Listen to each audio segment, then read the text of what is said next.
One question that I get asked often by women who I coach that are going through hard times in their jobs is, how do I know if I'm working in a toxic environment?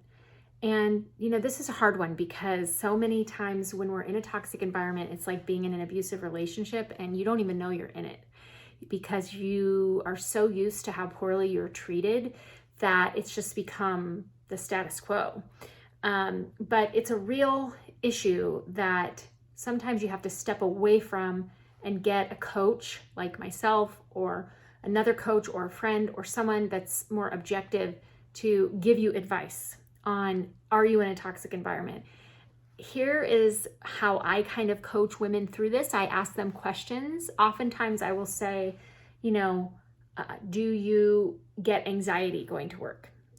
Not because of the actual work you're doing, but because of the people around you or because of how you feel you're going to be judged or the discrimination that you're facing.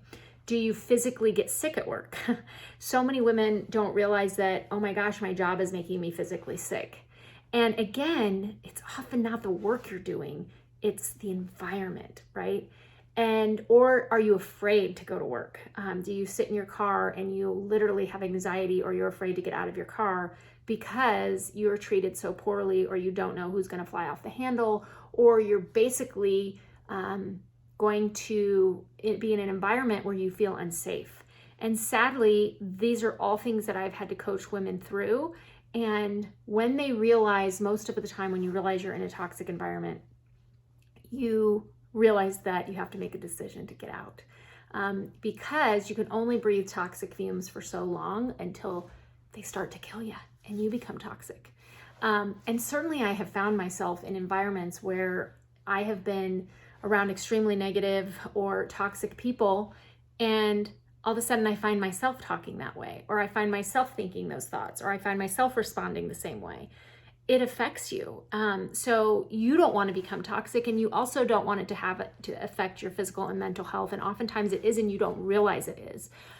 So the second part of that is, what do you do when you can't leave? Because I also coach women who maybe they're in a custody issue with a partner, an ex-partner over kids, and they can't leave. Maybe they practice a really specific type of medicine that only is practiced in that certain area. Well, then you got to have some really serious conversations. Can you move out of that environment? Maybe it's just one person that's toxic and causing that stress. Can you somehow change the reporting structure and report to another person?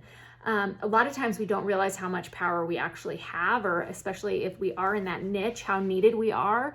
And oftentimes it's removing answering to a certain person or removing that person having any sway over you. That enough is really enough to avoid the toxicity, so to speak. But then there's times where you're like, you know what, I'm just gonna have to suck it up for the next year until I can transition or find a different place. And so that's when I say you got to find your toxic gas mask and you got to learn how to put it on every day. And I've coached women through that because that is a reality on how are you going to get through the next several months or year or whatever it is and not allow that toxicity to get to you. And that's a whole other video and a whole other coaching session. If you like this kind of stuff, subscribe to my channel. Make sure that if this is something that you're interested in, that you sign up for my Brave Balance Masterclass. I have it once a year for women physicians with CME. I love it. It's amazing. And you do not want to miss out. Thank you for listening, and make sure to subscribe to my channel.